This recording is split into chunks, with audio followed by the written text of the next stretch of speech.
Because if I look at this Eagles record, if I look at the path that they've taken versus the Chiefs, now neither of these teams have particularly hard regular season schedules, but I would say but the Chiefs still played I would probably say more play, like they played the Bengals, they played the Bills, they played the 49ers and crushed them with Jimmy G.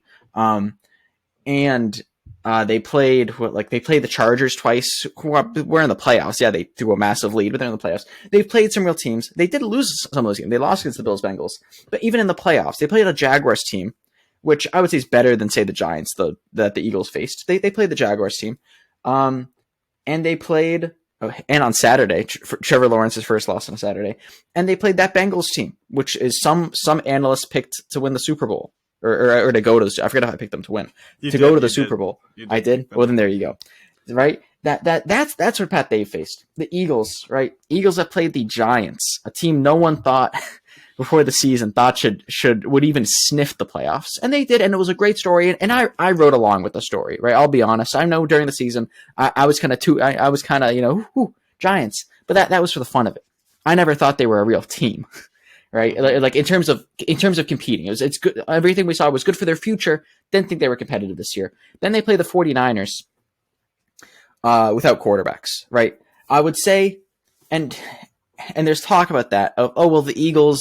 Well, the game became that blowout with no quarterbacks. So that's because the Eagles forced. The Eagles defense was so dominant, and they just forced. That's what a lot of Eagles fans would say, which is fair. And I would say that's fair for the Josh Johnson injury, if you think the game was even still competitive at that point. If you thought if the Eagles lost that game after Brock Purdy went down, then that would have been almost at Falcons Patriots Super Bowl level. That would have been almost Russell Wilson throwing the pick to Malcolm Butler at the goal line level. That would be not there because it's not the Super Bowl, but it would be close if they managed to lose that game. So I'm not counting that. By the time Brock Purdy goes out, I think the game's over. I still watched for the fun of it. Maybe Brock Purdy comes back second half. He did in a way, but no. Here's what but you can't say that whole the Eagles defense forcing that. It was the third play it was the third snap, the third drop back for Brock Purdy. It wasn't like they wore him down play after play, right? He got on the third drop back of the game. He got what would have been a season-ending injury if it happened week 1 of the preseason. If he got that injury week 1 of the preseason, he would have been out for the entire season. Right, he would maybe return for the Super Bowl, maybe, if that were to happen. But even then, that's a gigantic injury that happened very early on in the game. I can't really they got that sack, right? They got the sack in that case. It's not like they didn't, but it's not like this was some defensive. They earned the right to play the 49ers instead of quarterback by their defense being so dominant because it happened on the third snap. It wasn't like the game went on and this happened. That's my sort of thoughts on the 49ers. The other thing people would say might be the Eagles have had a very good regular season record, right? And that's why they earned the kind of right to play these teams, these few teams. But let's look at the track record of some of the other one seeds the past 2 years, say. The Chiefs had to play the Jaguars. I'd say they're harder than the Giants. And a healthy Bengals team, not healthy interior O-line, but we all knew that was going to happen. It's not like losing someone mid-game. Packers last year. Packers were going to have to play the 49ers, and they would have had to play the Rams last year. The Titans, the other one seed last year, had to play the Bengals, who went on to the Super Bowl, and the Chiefs. That would have had to be those other teams' records as a one seed, even as a one seed. So it's not like being a one seed automatically gets you this super free schedule, right? Because at least these past 4 in the past 2 years, the Eagles have had the easiest of any of these one seeds, which obviously I didn't do a full deep dive on this, so I didn't analyze other seasons. But this is just for me setting the stage of even after a one seed, they got lucky there. Lucky might be the wrong word, but you get my point. Even during the season, they had a dominant season. Were they the number 1 scoring offense or something like that? I know they were up there. They had amazing offense and everything. I don't have the stats pulled up right now, but it's not like they didn't have their stumbles. It wouldn't show up on their record. A lot of they won games that I would have still called stumbles, but it didn't show up on their record. Games like they only beat the Jags by 1 score when Trevor Lawrence fumbled the most of any player since at least 2000. The stats don't go further back than that. Any time on that I could find a record of, Trevor Lawrence lost more fumbles than that, and they won by one score. And it's one score, great, but what, by a point, or what? Wasn't it like a 6-point game? 8 points, but that's technically one 8 score. Points. Okay. Let me spin my narrative. Let me continue. Keep going. Spinning the facts. Don't worry. I'm writing notes. Don't you worry. You keep going. I know that one. I know calling 8 points, one score is kind of slimy. I'll be honest, and it is one. It is one score. But stop you on that one because that's just. I know. you had it ready. You were ready. But even then, okay, Cardinals. They beat the Cardinals by only 3 when the Cardinals didn't have DeAndre Hopkins, who I would say top 2 player on that team, right? Probably Kyler and him. J.J. Watt's been old and he retired this season. He had an okay season, but he might be top 2 player on that team. Not in, right? PEDs. He was suspended. They beat the Lions by only 3 week 1. Dominant Lions offense, right? But only by 3 against the Lions. They beat the Colts by 1. They barely beat the Colts. That was like a 2-minute drill. Like, they barely beat them. And that was Jeff Saturday. It wasn't even like it was Frank Reich, who I'd at least give coaching credit to, of like, oh, well, at least they beat this good coach. No, yeah, they lost to Jeff Saturday. Okay, they beat Jeff Saturday. Sorry. They beat Jeff Saturday by a point. Like, last minute game-winning drive against Jeff Saturday. Congrats. I don't know what to say about that game. Beat the Bears by 5. That's different. Hey, some teams playing in the Super Bowl lost to the Colts. I'd like to point that out.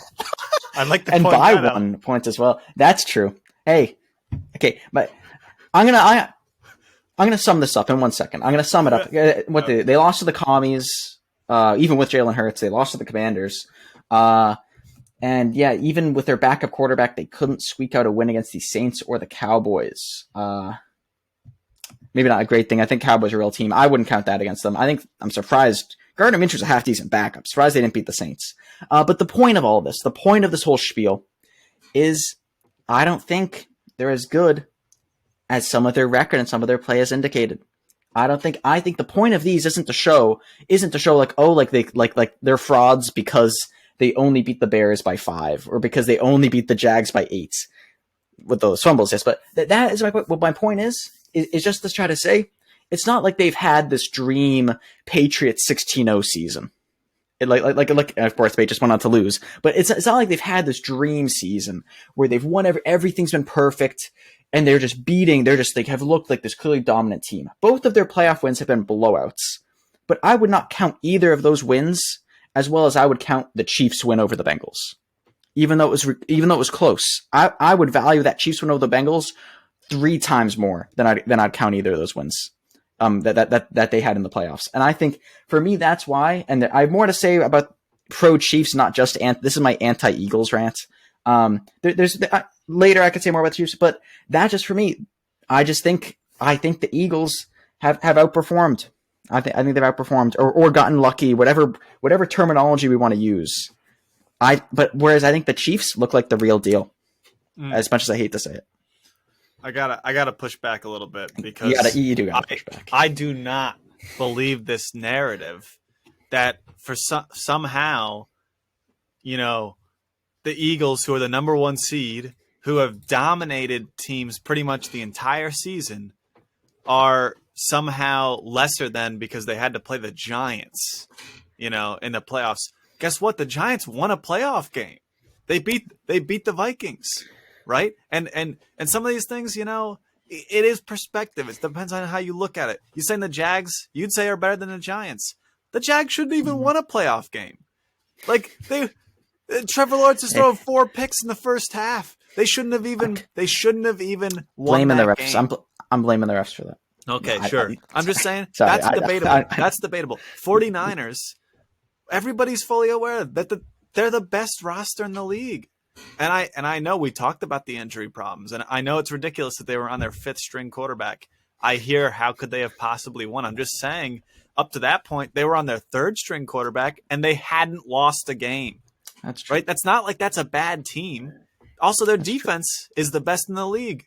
And with some help from a couple of turnovers, Philadelphia scored like 31 on them, right? Or something like that, right? So I want to defend the Eagles a little bit. That's all. I want to push back on this because I think it's the idea of, well, the Eagles, they're pretty young. If you look at like all their starters were basically just all drafted by them, most in the last like 3 years. You've got this kind of a little bit wacky head coach who's a little bit odd and likes rock, paper, scissors. And I don't particularly love him either.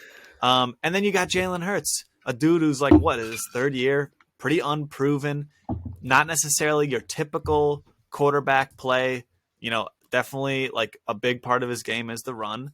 And I think this all culminates to maybe not giving them the respect that they would deserve. I mean, they're here. They beat the 49ers, who everybody loved all season despite being on their third QB. And now all of a sudden it's like, well, the Eagles beat them, but let's discount that when we've loved the 49ers the entire season.